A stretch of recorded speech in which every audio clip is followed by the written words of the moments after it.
자, 오늘 말씀은 빌립보서 1장 8절로 10절입니다. 제목이 위기 때 분별력.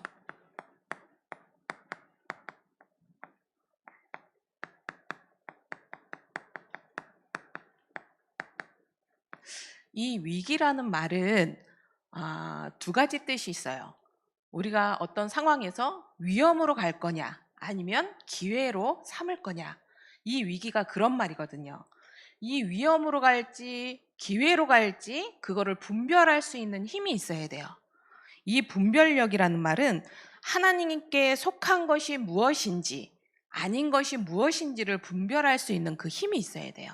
그래서 이 분별을 할 때 뭘 얘기하냐? 무엇이 진리인지, 무엇이 거짓인지, 무엇이 선인지, 무엇이 악인지, 하나님의 뜻이 무엇인지, 하나님의 뜻이 아니라 결국 우리는 사람의 뜻,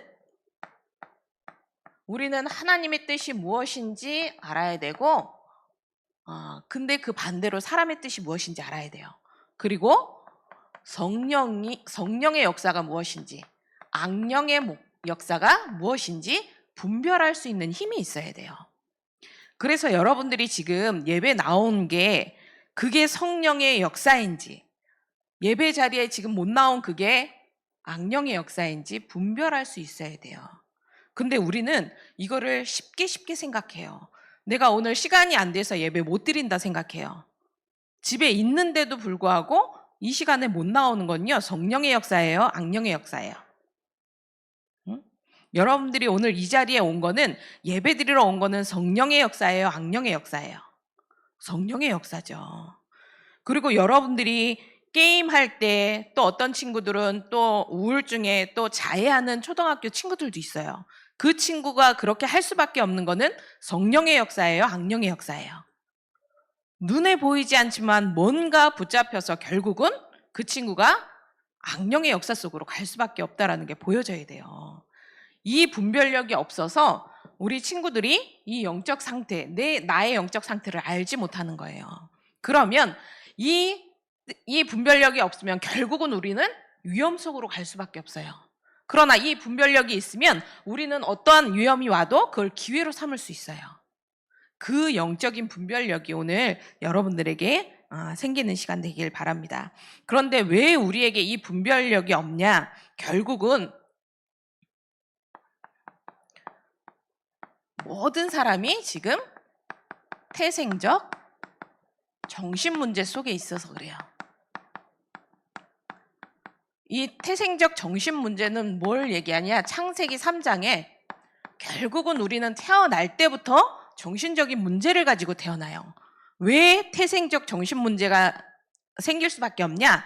반드시 우리 사람은 하나님과 함께 해야 돼요. 그런 영적 존재란 말이에요.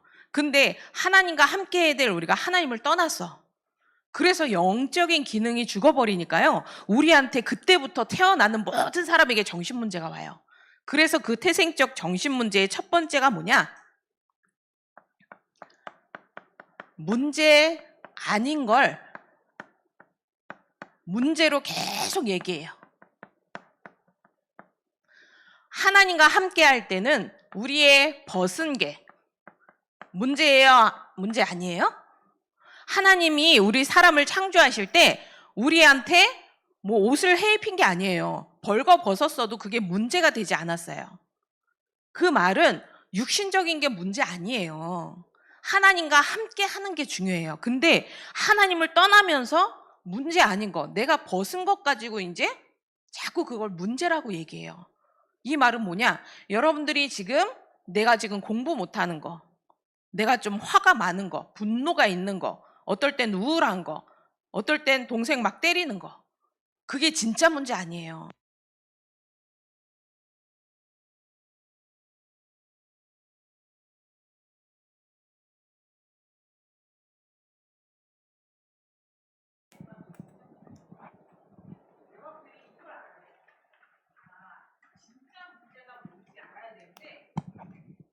그 문제를 모르니까 우리는 자꾸 문제 아닌 걸 문제처럼 계속 얘기해요. 이게 하나님 떠난 사람들의 이 태생적 정신 문제예요. 두 번째로 뭐냐? 우리에게 이 문제 아닌 걸 문제라고 생각하니까 자꾸 우리는 방법을 찾아요. 이 문제를 해결하려고 방법을 찾는데 그게 바로 종교예요. 하나님을 떠나서 우리가 떠나자마자 우리의 벗은 게 문제처럼 보이니까 아담과 하와가 결국은 뭘 해 입었어요? 나뭇잎으로 가렸죠. 진짜 문제가 벗은 게 문제가 아닌데 이게 문제처럼 자꾸 보이니까 자꾸 방법을 찾아. 내가 이 문제를 어떻게 해결해야 되지? 내가 이 벗은 걸 어떻게 해결해야 되지? 그래서 찾는 게 결국은 나뭇잎. 종교를 가지고 내 열심을 가지고 내 노력을 가지고 내 착하게 살면 되는 것처럼 계속 종교를 가지고 우리는 진짜 문제가 아닌 가짜 문제를 가지고 계속 속고 있는 거예요. 이게 태생적 정신 문제예요.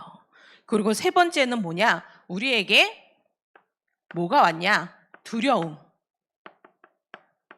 불안함. 이게 찾아오기 시작했어요.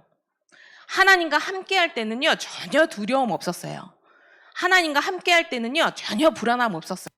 근데 하나님을 떠나자마자 우리에게 문제, 벗은 게 문제 아닌데 벗은 게 문제처럼 보여서 이 벗은 문제를 가지고 우리는 계속 나뭇잎을 해서 가릴 수밖에 없고요. 그 불안함과 두려움이 찾아오기 시작했어요.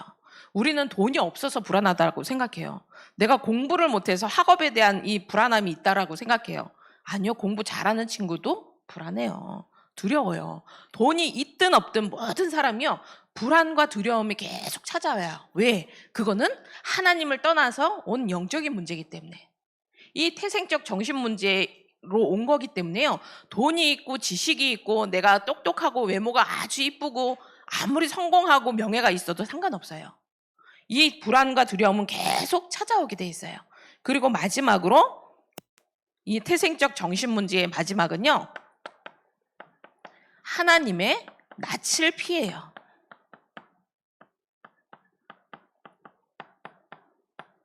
하나님의 낯을 피한다는 말이 뭐예요? 하나님 앞에 예배드리러 하나님 말씀 앞에 나올 수 없는 상태예요. 그래서 자꾸 동산 나무 뒤에 숨었다라고 얘기해요. 우리가 자꾸 하나님의 낯을 피해서요, 예배 자리에 말씀 듣는 자리에 찬양하는 자리에 못 나와요. 왜? 우리에게 이 태생적 정신 문제가 태어나면서 와 있기 때문에. 그래서 하나님은 우리에게 보는 게 우리의 진짜 죄는 뭐냐? 진짜 죄는 불신앙이에요. 하나님을 믿지 못하는 이 불신앙 하나로 말미암아 이 태생적인 정신 문제가 온 거예요. 이게 보여져야 여러분에게 내가 지금 이 태생적인 정신 문제에 걸려 있구나. 내가 지금 문제 아닌 걸 계속 문제로 보고 있구나. 내가 지금 그 문제 해결을 놓고 진짜 문제를 못 보고 가짜 문제를 가지고 내 방법을 계속 쓰는구나.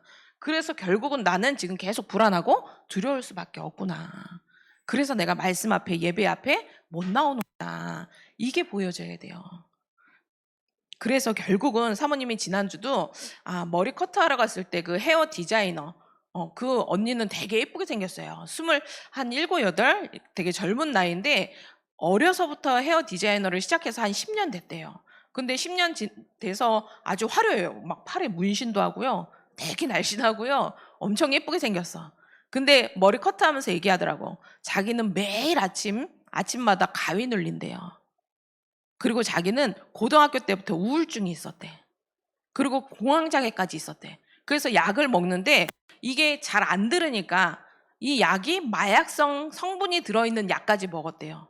그래서 이건 아니다 싶어서 결국은 어렵게 끊긴 했는데 그게 지금도 계속되고 있대요. 우리가 겉으로 볼 때는요, 그 사람 아무 문제 없어 보여요. 겉으로 볼 땐 되게 화려하다니까요. 자기 전문성을 가지고 여지까지 그 10년, 지금은 30도 안 된 나이인데 그 디자이너 달면서 사람들이, 고객들이 많단 말이에요. 근데 그 언니의 결국 속은, 영은 어때요? 계속 이 속에 있을 수밖에 없어요.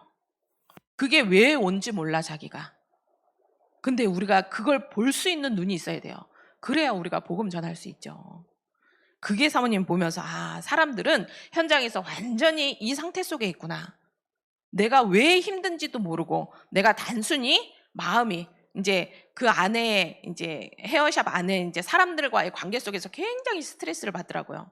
그래서 너무 스트레스를 받으니까 이 몸무게가 40kg까지 내려갔다 그러더라고. 가뜩이나 마른 사람이 더 마르더라고요. 그래서 아, 진짜 문제인 거를 저 사람에게 얘기해 주지 않으면 안 되는, 그게 우리에게 진짜 분별될 수 있는 그 눈이 있어야 돼요. 그래서 결국 우리가 이 말씀을 가지고 지난주에 목사님 얘기하셨죠? 창세기 11장에 이 바벨탑 사건을 가지고 얘기하셨는데, 이 바벨탑 사건이 결국 이 태생적인 정신 문제에 있는 우리가 계속 뭘 해요? 뭘 자꾸 쌓으려고 그래요. 이 바벨탑을 쌓는데, 이 바벨탑을 쌓는데 그 사건에 배후 조종자가 있어요. 배후 조종자. 이 바벨탑을 쌓도록 우리의 눈에 보이지 않는 배후에 역사하는 영이 있다라는가요? 그게 누구냐? 결국은 이 바벨탑을 쌓기 이전에 무슨 일이 있었냐? 노아 홍수 사건이 있었어요. 하나님이 사람들이 모든 생각하는 게 너무 악해서 모든 사람들을 다 쓸어버리려고 그랬어요. 그래서 근데 그 중에 노아와 노아 식구들 그 8명만 이 방주 안에 들어간 그 사람들만 살고 나머지는 싹 다 죽었단 말이에요. 그러면 하나님을 믿는 노아와 노아 가족들은 하나님을 믿잖아요. 그런데도 불구하고 그 이후에 후손들을 통해서 또 바벨탑을 쌓은 거예요. 왜 그래요? 눈에 보이지 않게 노아 홍수로 인해서 모든 사람은 다 죽었는데, 노아 홍수 사건 때 이 눈에 보이지 않는 이 배후 조종자인 사단은 죽어요, 안 죽어요? 사단은 죽는 존재가 아니에요. 그래서 계시록 1절로 9절에 보면 눈에 보이지 않는 이 사단은요, 죽지 않고 우리를 계속 하나님을 대적하도록 만들어요. 내가 하나님의 자리에 자꾸 올라가도록 만든다니까요. 그리고 에베소서 2장 2절에 뭐라고 나와 있어요? 공중권세 잡은 자. 또 요한복음 12장 31절에 세상 임금. 결국은 이 사단과 눈에 보이지 않는 이 귀신이요, 우리 배후에 눈에 보이지 않게 계속 하나님을 대적하도록 만들어요. 그리고 에베소서 6장 12절에는요, 이 어둠의 세상 주관자, 하늘에 있는 악의 영들이라고 얘기해요. 이게 뭐예요? 눈에 보이지 않는 이 악령. 이 눈에 보이지 않는 이 존재가요, 계속 우리를 하나님을 대적하도록 만든다니까요. 이게 사단이 하는 일이에요. 이 바벨탑을 쌓는 게 문제가 아니고요, 계속 하나님을 대적해서요, 눈에 보이지 않게 우리를 계속 조종해요. 예전에 어떤 집사님이 간증할 때, 포럼할 때 뭐라고 했냐? 이 사단이 리모컨 알죠, 여러분? 리모컨을 가지고 자기를 막 조정하는 것 같대요. 이 리모컨을 가지고 창세기 3장 버튼을 딱 누르죠? 그럼 완전 하나님 없어. 완전 나 중독, 나 중심. 내가 하고 싶은 거, 내가 원하는 거. 창세기 6장 버튼을 누르면 어떻게 돼요? 완전 육신. 영적인 거 1도 없어. 오로지 입고 먹고 즐기고 그게 다예요. 창세기 11장 버튼은 뭐예요? 내 성공, 이 바벨탑을 막 쌓게 해요. 공부에 완전 중독돼서, 돈에 중독돼서, 성공에 중독돼서 막 달려가게 만든다니까요. 그 리모컨을 쥐고 있는 자가 있다라니까요. 그게 사단이고 눈에 보이지 않는 이 귀신의 역사고 악령의 역사예요. 우리가 예수 믿는 우리에게 이 귀신이 악령이 역사할 수 있어요, 없어요? 우린 여지까지 상관없다라고 생각했어요. 근데 믿는 우리에게도요, 이 귀신과 악령의 역사가 실제 있어요. 우리의 마음 생각을요, 완전히 잡는다니까요. 이 사단이 우리의 영은, 구원받은 우리의 영은 건드릴 수 없어요.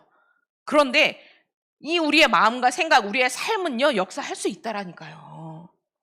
그래서 그리스도가 구원받을 때만 필요한 게 아니고요, 날마다 필요해요. 왜? 지금도 사단은 이렇게 역사하고 있기 때문에.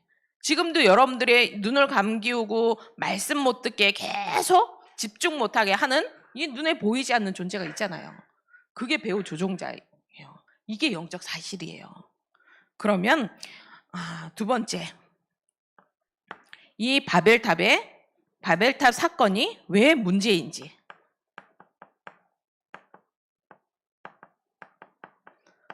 왜 문제인가?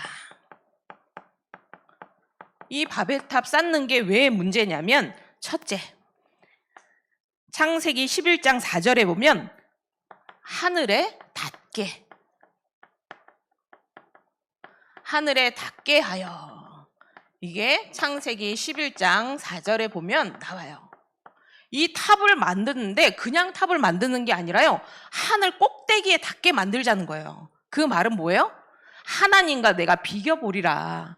이 하나님이 심판하시는 그 노아 홍수로 다시는 우리가 죽지 않으려면 하늘 꼭대기까지 닿게 탑을 쌓자는 거예요. 그래서 이게 문제라는 거예요. 그리고 두 번째, 내 이름을 내고, 내 이름을 자꾸 알리고 싶은 거예요. 누가 나를 알아주면 좋은 거예요. 그래서 사람들이 왜 자살하고 연예인들이 왜 갑자기 극단적인 선택을 해요? 그 인기와 그 이름의 그 이름이 완전히 바닥으로 떨어지면 못 견뎌요. 그래서 자살하는 거예요. 나를 누가 안 알아주고 나를 무시하거나 나를 완전히 이제 알아주지 않으면요, 내 속에서 완전히 자존심, 자존감 다 낮아져요. 왜? 결국은 내 이름을 내고 싶어하는 우리 속에 있는 게 있어요. 근데 여러분들, 우리가 자꾸 사람을 의식하죠. 하나님은 우리가 의식 안 한다니까. 사람은 무서워하는데 하나님은 안 무서워해요. 우리가 반대로 해야 돼요. 하나님을 계속 의식해야 되는데, 이 사람을 의식하니까 내 이름이 자꾸 높아지기를 원하는 거예요. 근데 결국은 이 이름을 내고 이 이름을 높이 해서 결국은 어떻게 만들어요, 사단은? 어느 날 완전히 와르르 다 무너지게 만들어요. 이게 결국은 바벨탑을 통해서 이 우리 속에 이 배우 조종자가요, 이 나라는 걸 가지고 계속 가게 만들어요. 그리고 세 번째 뭐냐? 흩어짐을 면하자.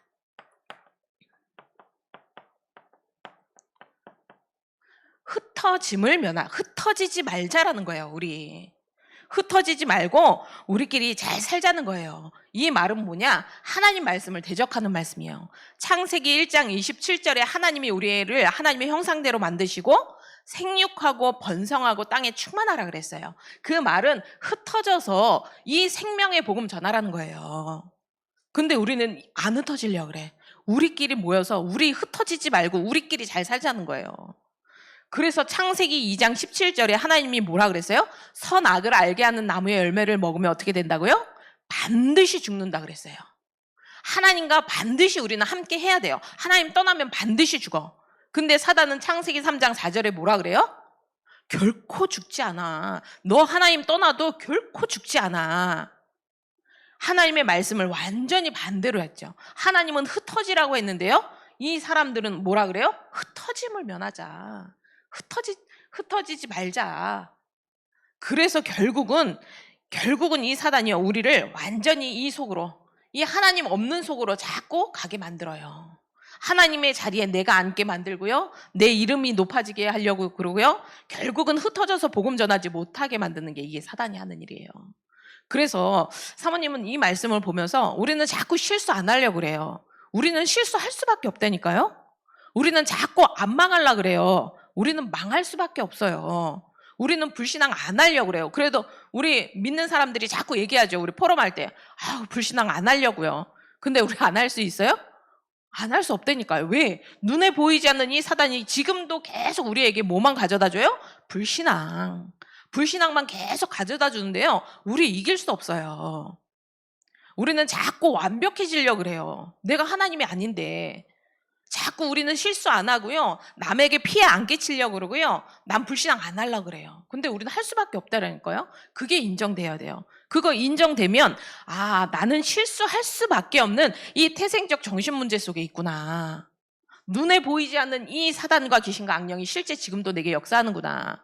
그래서 난 넘어질 수밖에 없구나. 불신앙 할 수밖에 없구나. 이게 인정되면요, 그러면 그리스도만 필요해요.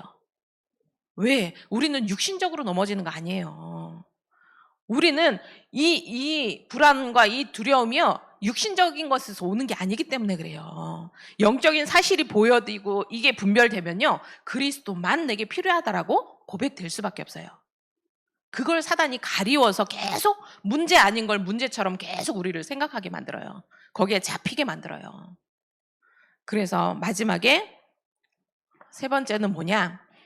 이 지금도 이 바벨탑은 계속돼요. 지금도 계속되는 바벨탑 사건. 이 바벨탑 사건은요, 창세기 11장에 있고 끝나는 게 아니에요. 지금도 계속돼요. 지금도 계속되는 이 바벨탑 사건은요, 우리 개인에게 계속 지금 일어나고 있어요. 내 이름을 지금도 내 이름 내고 싶어 하잖아요. 누가 나 알아주면은 우쭐하다니까요. 누가 나 알아봐주고 나 칭찬해주고 막 그러면요, 우쭐해진다니까요. 그게 눈에 보이지 않는 이 바벨탑이 계속 쌓여지는 거예요. 그리고 두 번째, 우리끼리, 우리만, 우리 가정, 우리 집, 우리 교회, 이게 좋은 말 같죠? 하나님 없는 우리는요, 완전 이에요. 하나님 없는 우리는요, 완전 바벨탑이에요. 근데 하나님과 함께 하는 우리는 뭐예요? 성삼위 하나님이 우리와 함께 하는 그건요, 성령의 역사예요. 그러나 하나님 없이 우리끼리, 우리만, 우리끼리, 우리 집 계속 이러면요, 결국은 이게 바벨탑처럼 되는 거예요. 그리고 세 번째, 결국은 이 교회도 계속 우리끼리, 우리만, 우리 교회만 계속 이게 좋은 말 같은데요, 결국은 우리 밖으로 흩어지지 않으려고 그런다니까요. 우리가 하나님이 우리 교회를 만드시고 이 교회를 통해서 뭘 하길 원하세요? 진짜 생명운동 하길 원하세요. 전도운동 하길 원하세요. 근데 계속 우리끼리만 옥작옥작, 우리끼리만 잘 먹고 잘 살고, 그게 다인 것처럼 이 속에 우리를 완전히 이 사단이 지금도 이 바벨탑을 교회 안에서도 계속 쌓게 만들어요. 그래서 안 흩어진다니까요. 하나님은요, 우리에게 우리끼리만 그거 원하지 않아요. 흩어져서 복음 전하기를 원하세요. 그래서 이 영적인 사실을 알고 우리 결론에 우리 렘넌트들이 결국 우리를 하나님이 유일한 흐름 속으로 우리를 계속 인도하세요. 이 유일한 흐름은 뭐냐? 이 바벨탑의 흐름이 아니라 하나님이 우리에게 역사하실 수밖에 없는 이 유일한 흐름. 그게 누구였어요? 그게 아브라함이었어요. 아브라함을 창세기 12장에 하나님이 부르셔서 뭐라 그랬냐? 복의 근원이 되게 하셨어요. 왜? 이 그리스도의 생명을 줘서 결국은 땅끝까지 모든 민족에게 가서 이 복음 전하라고. 하나님의 계획은요, 하나님의 목표는요, 구원과 세계 복음화 외에는 없어요. 모든 사람이 구원 얻기를 원하시고 모든 사람에게 이 그리스도가 필요하다는 사실을 전하길 원하세요. 그래서 결국은 이번 주 현장도 우리가 보면서 우리 이명숙 장로님 동창되시는 분이 대산에서 식당을 하세요. 그래서 그 식당에 가서 우리가 밥을 먹으면서 이분에게 이제 복음을 목사님이 전하는데 이분이 뭐라고 얘기하냐? 자기한테는 한 번도 교회 가자고 얘기하는 사람이 없대요. 그 말은 뭐예요? 우리가 지금 그러고 있다라는 거예요. 내 옆에 불신자가 너무 갈급해서 교회 가고 싶어 하는데 한 번도 나랑 교회 가보자고 얘기하는 사람이 없다라는 거예요. 그래서 자기 스스로 교회에 갔는데요. 교회 가서 앉아있으니까 영이 죽으니까 이 사단이 뭐라 그래요? 내가 여기 있으면 안 될 것 같아. 야, 나가. 속에서 계속 야, 나가. 너가 있을 자리 아니야. 그만큼 현장은요, 이렇게 갈급해서 이 속에서 불안하고 두렵고 이 태생적 정신 문제 속에서 이게 시달리는 사람들이 많은데요, 우리는 그거 못 봐. 왜? 우리의 눈은요, 오로지 우리, 육신, 성공, 오로지 거기에 매여서요, 나도 모르게 이 바벨탑 이 흐름 속에 있다라니까요. 그래서 복음 전할 수 없어요. 왜? 육신적인 눈으로 볼 때는요, 그 사람 복음 필요 없어요. 아무 문제 없는 것처럼 보인다니까요. 그러나 영적인 눈을 뜨고 보면요, 그 사람 완전히 잡혀 있잖아요. 영적으로 죽어 있잖아요. 그 죽은 사람에게 이 생명 전하는 게 뭐가 어려워요? 근데 저도 그게 잘 안 돼요. 왜? 육신의 눈으로만 보이니까. 근데 영적으로는 그 사람 완전 잡혀 있거든요. 영적으로는 완전히 사단에게 잡혀 있는데 그게 안 보여요. 그래서 결국은 우리가 교회 안에 와서 이 복음을 듣고 이 그리스도로 날마다 내가 필요한 이유를 아는데 결국은 사단은 뭐만 못하게 해요? 흩어짐을 면하자. 흩어져서 생명운동만 못하게 해요. 그래서 하나님이 지금 우리에게 이 흐름 속에 우리를 이 복음 운동 속에 하나님 우리를 넣는 거예요. 그래서 우리 후대들이 결국은 내 옆에 와 있는 친구들, 내 옆에서 지금 시달리고 있는 친구들, 내 옆에 여러분들 친구들하고 조금만 얘기하면 다 얘기해요. 이 친구가 지금 우울증을 가지고 지금 시달리고 있고요. 어떤 친구는 자해하는 친구들 요즘 굉장히 많아요. 근데 여러분들 그냥 간과하잖아요. 그냥 넘어가잖아요. 답을 못 주고 있잖아. 그 친구가 왜 자해할 수밖에 없는지, 그 친구가 왜 지금 우울증에, 그리고 요즘에는 ADHD, 주의력 결핍증이잖아요. 집중할 수 없는 그 이유가 뭐예요? 걔 가정 문제 아니라니까요. 걔 성격이 그래서 그런 거 아니라니까요. 이 태생적인 정신 문제 속에 있기 때문에 그래요. 이게 보이면요, 그 친구는 다른 게 필요한 게 아니고요, 그리스도만 필요해요. 그 사실이 분별되는 우리 랩넌트들과 부모와 교사 되길 원합니다. 같이 기도하겠습니다. 하나님 감사합니다. 우리 랩넌트 7명이 히브리서 11장의 사람들이, 믿음의 사람들이, 초대교회가, 바울이 결국은 이 위기 속에서 하나님의 것이 무엇인지를 분별할 수 있는 그 분별력이 있었던 것처럼 우리 랩넌트들과 부모와 교사가 진짜 하나님 우리에게 있는 이 위기가, 문제와 사건 속에서, 사람 관계 속에서 진짜 하나님의 뜻이 무엇이고 진짜 성령의 역사가 무엇이고 악령의 역사가 무엇인지 분별할 수 있는 그 힘이 이 시간 갖춰지는 시간 되게 하셔서 하나님이 원하시는 이 유일한 흐름 속에서 나 한 사람을 통해서 이 전도운동과 생명운동이 일어날 수 있는 그 시작이 되게 하여 주옵소서. 감사드리며 예수 그리스도 이름으로 기도드렸습니다. 아멘.